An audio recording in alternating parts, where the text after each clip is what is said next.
wageni waalikwa, wadau wa maendeleo, ninawasalimu kwa jina la Mungu ambaye anaandika ndoto ya kila mtu kabla hajazaliwa, ambaye pia yeye ndiye baba wa yatima, ambao leo kwa ajili yao kupitia kitabu hiki tumekusanyika mahali hapa. Hii ni zaidi ya sherehe. Ni kweli tunazungumza kuhusu kitabu, ni kwamba machache katika mengi kitabu kinaeleza ni kuleta suluhisho la tatizo ambalo limekuwa likitesa watu miaka na miaka na miaka. Kwanza, mwandishi amepambanua kwa undani zaidi kuhusiana na yatima. Yatima ni nani? Kweli wameeleza hapa kwamba ni umri chini ya miaka 18. Lakini mwandishi ameenda mbali zaidi. Anasema ameingiza mpaka wale wanaoishi katika mazingira magumu. Unajua, jambo hili tunapolizungumza tunapaswa tulizungumze kwa herufi kubwa. Tunaweka nukta kwanza. Ukikaa na kuangalia huko mitaani,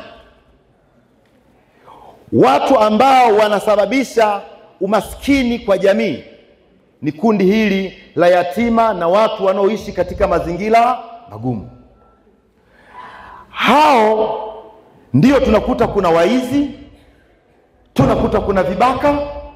Ukipita usiku humo barabarani unakuta mabinti wamekaa barabarani wanajiuza. Hawa ni watu ambao walikuwa na wazazi, wengine wana wazazi kama sisi.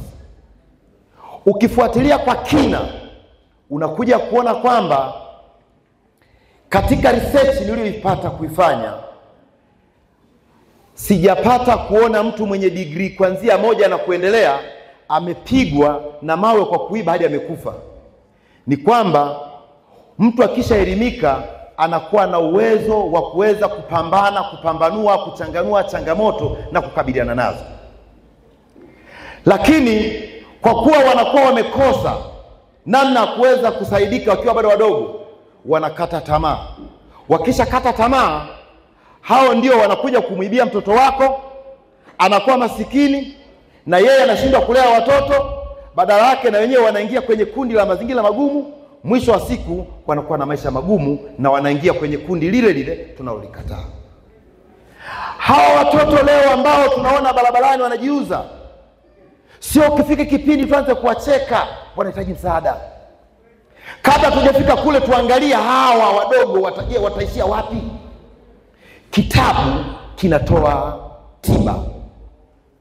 Mwandishi baada ya kuumia sana na kupita katika changamoto nyingi, akasema nina deni kwa ulimwengu.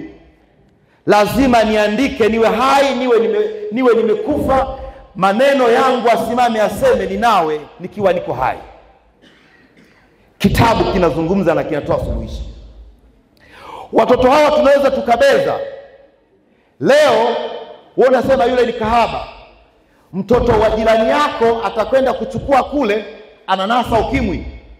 Akizunguka na kuja kumpa jirani yako, kesho kutwa anakuja kwa mtoto wako, kesho kutwa mume wako au mke wako kachepuka katoka huko. Ukimwi umetoka kule, mkuja pale umeingia, lakini mbegu ilikuwa ni sisi wenyewe. Mwandishi ameona lazima hili lisinyamazishwe, litafutiwe tiba. Ametoa, kwa mujibu wa kitabu nimepitia hapa, ameeleza mbinu za kukabiliana nazo, ikiwa ni pamoja na elimu kwa jamii. Elimu kwa jamii, jamii kielimika, tuna makanisa, tuna misikiti. Hawa wachungaji wakielewa, hatutachukua sadaka na kukimbizana kujenga majengo makubwa peke yake. Tukichukua kanisa moja, badala kukimbizana na baadhi ya maendeleo ya kawaida, tuna uwezo wa kuchagua kusomesha mtoto angalau 1 au 2, tukapunguza tatizo hili. Lakini kitabu kinaeleza kwa kina zaidi. Mwandishi akaona atoe ushauri pia hata kwa serikali. Serikali na yenyewe ina jambo la kufanya. inapaswa kuongeza au kuboresha. Kwanza, kutoa ofa au elimu bure kwa watoto yatima. Leo hii kuna kijana mmoja ninayemfahamu, alikuwa na akili sana. Baba yake na mama yake wakafariki kama miaka 2-3 iliyopita. Yule kijana akafaulu ufaulu mzuri kabisa, 2/7. Miezi 3 imepita, nimemkuta ameajiriwa, anaingiza nini mnaita nyimbo kwenye flash. Amekosa mtu wa kumsomesha, hana mtu wa kumsomesha. Wako wangapi kama wale? Serikali inapaswa iweke ofa kwa watoto kama wale. Kitabu kimeeleza mambo mengi, waweze kusomeshwa huko mitaani, kunajulikana nani kafiwa na nani, inawezekana. Lakini kuboresha vituo vya makazi ya watoto yatima, ndugu zangu, jambo hili sisi tulioko hapa halijatuacha salama kabisa. Tunapaswa tulichukue kama janga la kitaifa na janga la dunia. Shukrani ya pekee ni kwamba sauti hii leo inakuwa ni sauti kuu ambayo kupitia sisi inapaa mpaka ulimwenguni, na kila mtaani inakwenda kusikia, na kila sehemu inakwenda kusikika. Kila mtu anakwenda kujua mtoto yatima anapaswa kupata haki sawa na yule ambaye ana baba na mama. Tunaona kabisa sisi tulioko hapa, unaweza kusema kitabu kinanisaidia nini? Kitabu kimejaa hekima na maarifa ya kutusaidia kutoka kwenye changamoto za maisha, lakini kimejaa saikolojia. Ukiwa na msongo wa mawazo baada ya tabu nyingi za maisha, kitabu kimekwenda kukufariji na kukupa suluhisho la kipekee. Mwandishi ana mengi aliyoyaandika, lakini namshukuru sana kwa sababu amefanya jitihada kubwa.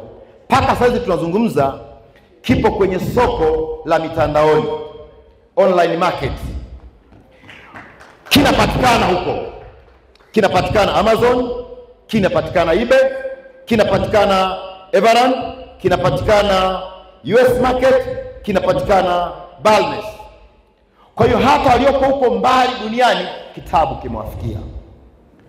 Jambo pekee ambalo ninatamani wote tulioko hapa kila moja aguswe ni kwamba kila moja aone kwamba kununua kitabu hiki ni sehemu ya mchango wake kuwasaidia yatima na watu wanaoishi katika mazingira magumu.